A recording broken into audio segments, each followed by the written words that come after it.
Degree Celsius উষ্ণতায় 100 গ্রাম বরফকে 100 degree Celsius উষ্ণতার জলে পরিণত করতে হলে কত তাপ লাগবে?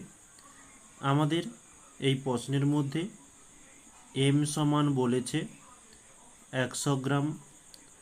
উষ্ণতার পরিবর্তন আমরা এখানে লিখে দিই যে উষ্ণতার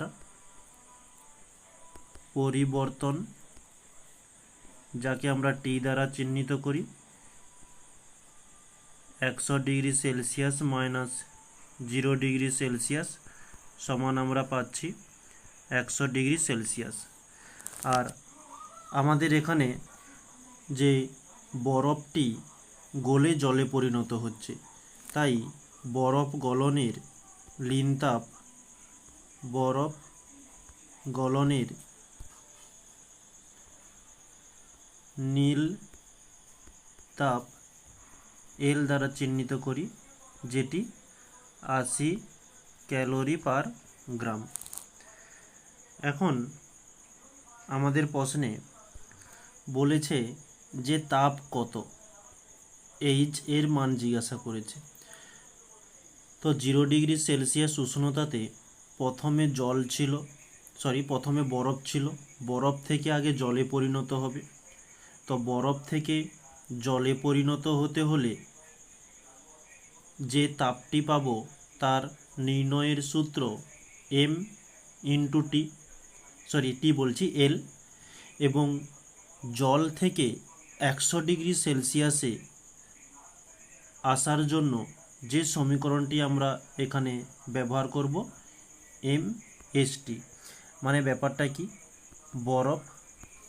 বরফ থেকে আগে জলে পরিবর্তন হবে, যার সূত্র ml, এবং এই জল থেকে তারপরে 100 ডিগ্রি সেলসিয়াস উষ্ণ জল তৈরি হবে।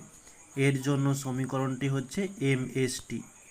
এই কারণে আমরা দুটোকে যোগ করেছি। ওকে, তো এখানে m এর মান 100 ইন্টু এল এর মান রয়েছে 80, প্লাস m এর মান 100 ইন্টু এস সমান হচ্ছে জলের আপেক্ষিক তাপ। তো জলের আপেক্ষিক তাপ হয়ে থাকে 1 ক্যালোরি পার গ্রাম ডিগ্রি সেলসিয়াস, তাই 1 দিলাম, ইন্টু টি এর মান আমাদের বেরিয়েছে 100। ওকে, তো 100 গুণিতক 80 করলে আমরা পাচ্ছি 8000, প্লাস এদিকে 100-র সঙ্গে 100 গুণ করলে 1-এর পিঠে 4টে শূন্য হয়ে যাচ্ছে, আর এটা পুরোটা যোগ করলে আমরা পাচ্ছি 1 2 3 3টে শূন্য, 8 1। ওকে, তো একে আমরা লিখতে পারি 18 গুণিতক 10⁻³ ক্যালোরি। ওকে, এটি হচ্ছে আমাদের অ্যান্সার। নেক্সট